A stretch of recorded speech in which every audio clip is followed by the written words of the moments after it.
Machines would take over, because we have our next session, which is the new age of machines, cognitive, artificial intelligence, and robotics. And this would be a panel discussion. And we have with us Mr. Dinesh Dev. Dinesh is a chartered accountant and a CWA and CEO of BNY Mellon India. He has more than 20 years of experience in working in various roles with corporates like GE Capital and BNY Mellon. Sir, I'd like to invite our next guest, Mr. Sanjeev Koval. Sanjeev is CTO, Chief Technology Officer at Wipro, and carries responsibility for establishing company's technical vision and strategy, and also leading various aspects of company's future technology development. He's a graduate from BITS Pilani and is working in Wipro since last 26 years. And our third panelist, Dr. M. Vidyasagar, he's coming back from the first session itself. He needs no introduction, and we would like to invite him on the dais. I'd request our past president, Atul Naik, and our board member, Achyut Ghare, to please felicitate the guest.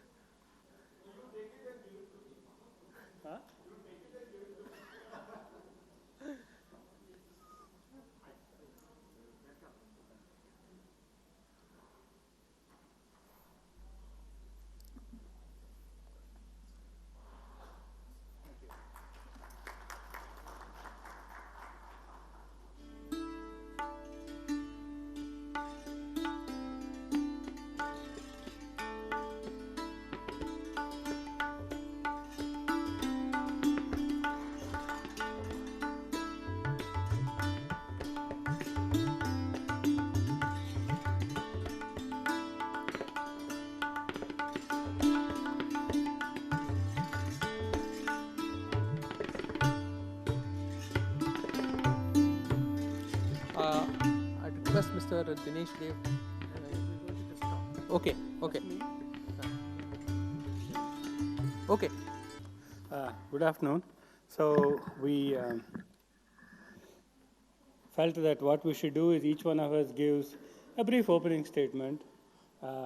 Roughly the logic of the presentations is that I am an academic. So this is where all the futuristic ideas get created. Sanjeev is the Chief Technology Officer. He is the one who takes all these wild, impractical ideas and turns them into something that actually works in practice. And then someone like Mr. Dinesh is the one who actually monetizes all these technologies. So we thought this makes a nice logical flow, and this is the order in which we're going to make our presentation. So we're talking about machines of the future.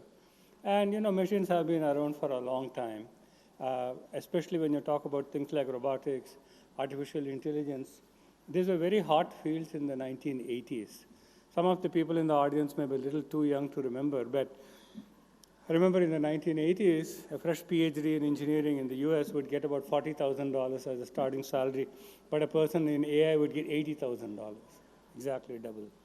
And then the field kind of collapsed. I mean, a lot of promises were made which were not actually realized, so much so that the backlash was very severe. And a new phrase was created. I don't know how many people in the audience know. It was called GOFAI, G-O-F-A-I.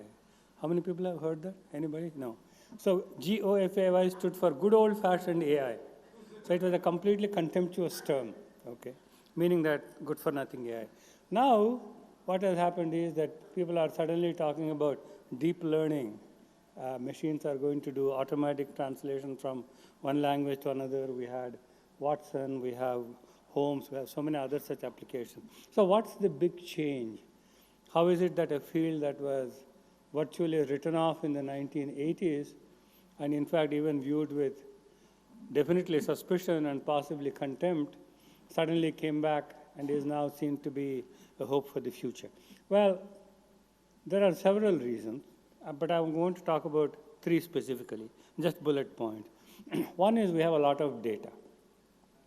So if you want to talk about, say, automatic translation from one language to another, if you have text of a few hundred pages or a few thousand pages in the original language and the target language, your machine translator is going to be pretty bad.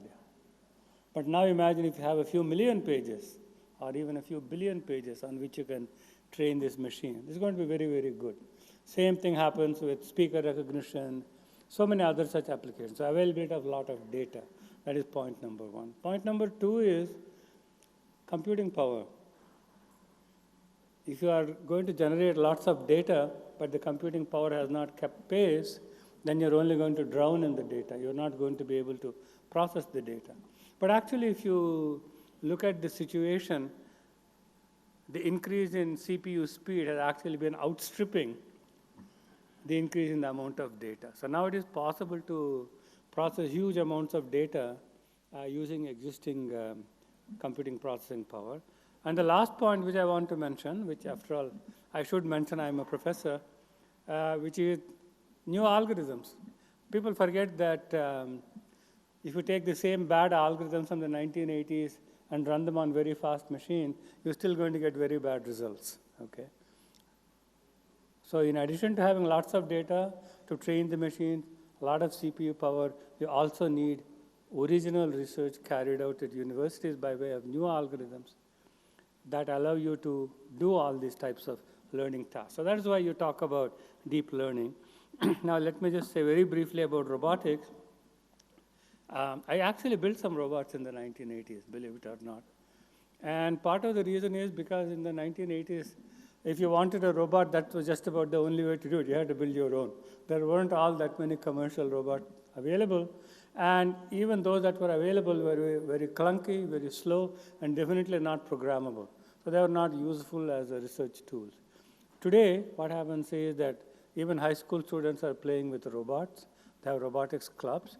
And so you can teach the fundamental principles of robot assembly, robot programming, all these kinds of things at a very, very convenient and user-friendly manner. Now, how has this been made possible? This was made possible again through miniaturization of sensors and of actuators. Okay. When you build an electromechanical gadget like a robot, that's what it is, for factory automation, sensors are very cheap and very easy to miniaturize. What is not easy to miniaturize is the actuator. Because the actuator actually has to deliver energy to the robot to make it move. But thanks to advances in high torque magnetic materials and things like that, you can actually have very, very miniaturized robotics, so much so that you can have little flying machines which are as big as your palm.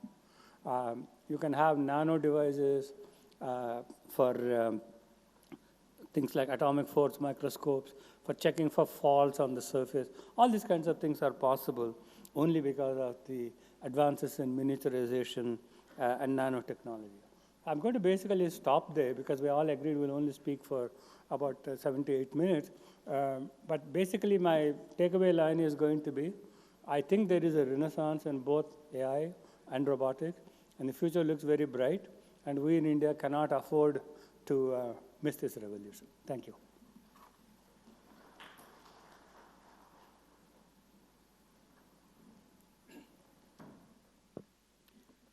Good afternoon.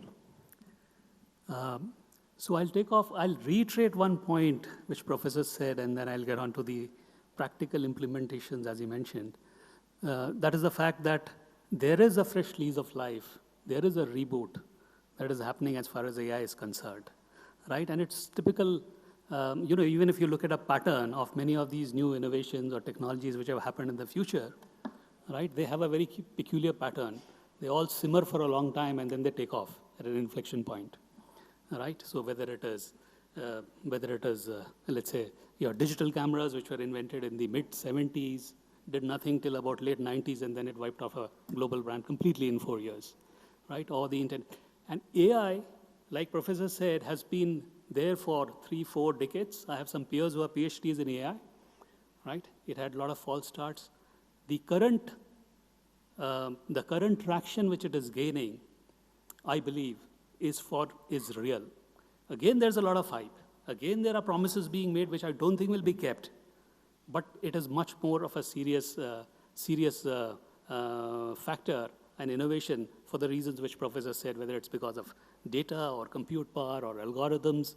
And even one more factor, which is a very strong desire to adopt, right, from a business, from an industry perspective.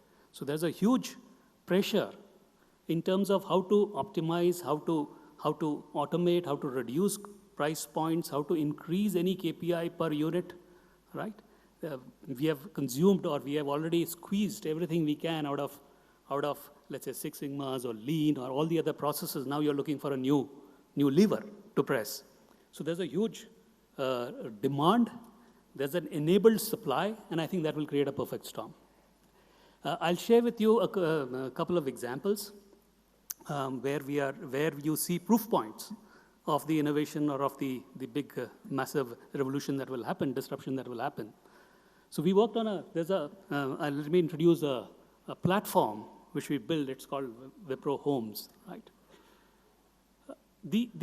If you look at AI space, broadly you can classify or categorize it into two spaces. One is what you would call as general AI, which is the way humans think. And the other is what we call as applied AI, which is the way humans do, right? What we do, work. It's important to categorize or differentiate between the two because it's a very different, both are in a different stage of evolution, right? What humans do has been addressed very effectively through a lot of AI engines in the last couple of years, right? There are 4 or 5 elements involved in that. One is obviously natural language processing, the ability to read unstructured, which is a big change from an IT perspective. You handled databases, you handled structured data, digital data, which came in a certain format. If you gave it a dump of handwritten notes or emails, it struggled, right? That's being addressed by AI engines today. The ability to read unstructured data, the ability to read drawings or diagrams, right, including CAD/CAM diagrams and make sense out of it. Second is the building of knowledge bases, right? How do you convert the data which you ingest into a knowledge base? A knowledge base is which you can navigate. If this is the problem, then it could be this or it could be this, right? And then you arrive. It's like a goal-based approach which you do. That's the second ability. And the third is obviously the reasoning and the algorithms, right? When you say chips, you need to differentiate between potato chips and Intel chips, right? They both have a very different meaning. So the ability to reason out, which increases the effectiveness of the engine. So these are 3 critical blocks, which a typical platform, which Wipro Homes also does, and most of the AI engines will have or will strive to have those capabilities. Let me give you 2 examples before I finish, where it has been actually applied. One is a vertical business process in the finance industries. I think all of you know KYC process, which is a very critical process for any customer onboarding for any global bank. Especially in the investment bank, it's a $1 billion problem, right? You'll find the global banks having upwards of 3,000 to 4,000 people doing remediation or onboarding on your know your customer. And what it involves is you get an entity, let's say XYZ company, corporation. You have to ensure that financially it is stable, the ownership is correct, there is no politically sensitive person on the board of directors or no terrorism involved or they're not being associated with any fraud. Various things you have to certify before you say, yes, I can do business with that customer. And that's what these 4,000 people do day in and day out, right? If you look at it, what does it involve? Somebody will download an annual report, somebody will go to a website, somebody will go to Reuters, look at the news, search for from the annual report, they'll get the list of shareholders, they'll search in the blogs for any news, and that's what they would do. This entire thing today has been automated by AI engine. And let me tell you the results. It used to take about 16 to 20 hours to do a due diligence on one entity, to finish one entity, right? Now it's being done in 4 hours. The productivity improvement is 70%, right? And on $1 billion spend, that's impactful, right? So the first point I want to make is there are proof points today where AI engine has been rolled out, where it is not making a differential impact, not a 10% improvement, 5%, 15%, but upwards of 50% improvement, right? And a quant of this thing. So it's for real out here. But again, focus on it. It's a repetitive work. It's a digital work. It's what humans do. It's still not diagnosing, what a patient, for example, would have as a disease or anything like that, right? Which requires human judgment. The second process, just to give you a different dimension of it, is a service desk, which is a horizontal process, absolutely ripe for, from an AI perspective. So today, if you look at the entire service desk, for L1 kind of calls or tickets which come, it would be a criminal listing if any organization is spending, more than 10% of what they used to spend 5 years. Understanding an incoming ticket or a call or a problem or a query or a mail, understanding it, classifying it, where to route it to solve it, I think is something that can be fully automated. It's been done. I'll give an example of an organization. So we at Wipro ourselves, we handle 10,000 tickets a day on our help desk, right? Classification used to run at a 70% accuracy because people used to enter something wrong and it used to land up in, multiple hops. With an AI engine, it runs at 95% accuracy. The L1 job can be automated to the extent of 80%, right? In fact, 40% of the calls need not even reach the help desk because the customer can solve it or the machine can detect and solve the problem even before you see it. That's again real, right? A lot of L2 also can be automated in terms of if you have automated scripts, it can fire them. So that's a huge transformation, which is 2 examples. I have multiple examples, but I'll pause out here. I just want to conclude with 2 points. One, it's no magic. It's a lot of hard work. A lot of hype which gets built up is like you install something and it will learn and it will do something. It doesn't work like that. A lot of hard work is involved in getting it off the ground. But once it gets off the ground, it's a quantum impact and it's a realistic impact for many of the processes today. Thank you. I'll pause. Yeah. Yeah, sure. So when you go to the internet, Yeah. say AI Wipro and it goes homes. Yes. Yes. It goes up homes, and the starting punchline is hello humans. Yes. So can you throw some light in what is the long-term vision Yes. you have in this? And because there are so many case studies which keep coming. Yes. So if you can just spare a few minutes on this. Correct. So, so Holmes is a AI platform which brings to the processes what we call as cognition to a process is what we aim to bring. The belief which we have, the reason why we have invested in this platform, and we have invested fairly heavily into this platform, it's one of the biggest investments from Wipro, is the fact that we believe hyper-automation is going to be a reality. And a lot of current processes, whether it is IT, whether it is business, whether it is customer-facing front-end processes, middle office or back office, for 3 reasons will get hyper-automated. 1, for efficiency, which is cost, the example which I gave. Second, effectiveness, which I didn't mention, I didn't give an example. But effectiveness is, let's say, how do you ensure that if somebody is coming for a query on a product in an insurance portal, he gets what he wants correctly the first time in the shortest time, right? Effectiveness, that's got nothing to do with cost. In fact, the transaction would increase, more people will come. The third one is compliance. How do you actually be more compliant? How do you ensure that your controls or KPIs are actually being, adhered to or met much better than what the manual controls or checks and balances which most people would have today, right? Including prediction, right? The fact that you're going to miss a control point is something that can be predicted by AI engines based on patterns which it can observe through the transaction. So we believe these are the 3 dimensions around which hyper-automation will see a quantum benefit, and hence, from organization perspective, we believe a platform which brings cognition to these business processes makes a lot of sense. We've seen good success. Obviously, you see on the screen itself, IBM Watson, Wipro Homes. It's obviously a market where there is a huge amount of innovation, experimentation going on, and we would have rolled out upwards of 40 to 50 pilots, right? Because people need to experiment before they commit. And the examples which I gave are real examples. They are not inventions. That's something which we have actually done and proved.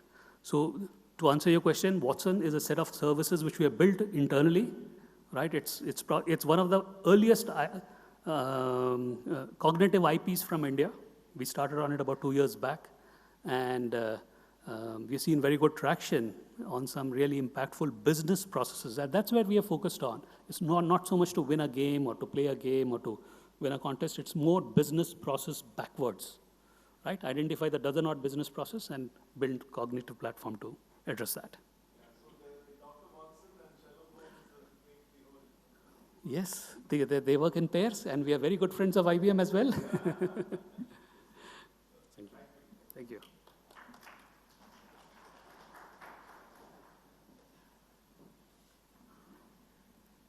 Good afternoon, everyone. My name is Dinesh.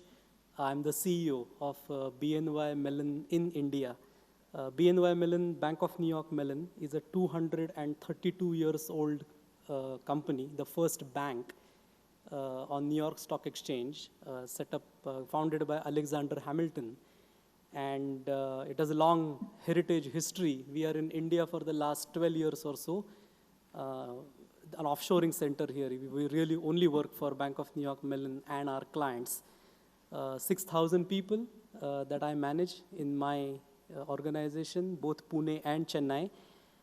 6,000 people in financial services industry, providing services to our clients around 100 markets around the world.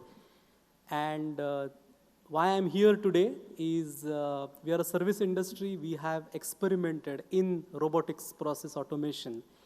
And Hemant thought it will be useful if I come and share some of my experiences with, on the monetization or the user side, how really it is. So I'll make an attempt to tell you some of that. And of course, any question is most welcome. So one question that comes to mind is really, what is a robo? Robo is understood, and the more people I talk to, actually it is useful to explain exactly what is a robo. And I'll give you an example. I am a chartered accountant. It was mentioned. I used to go for audit to Tata Motors. It is early 90s. And first time I saw an assembly plant, a half a kilometer long truck assembly plant.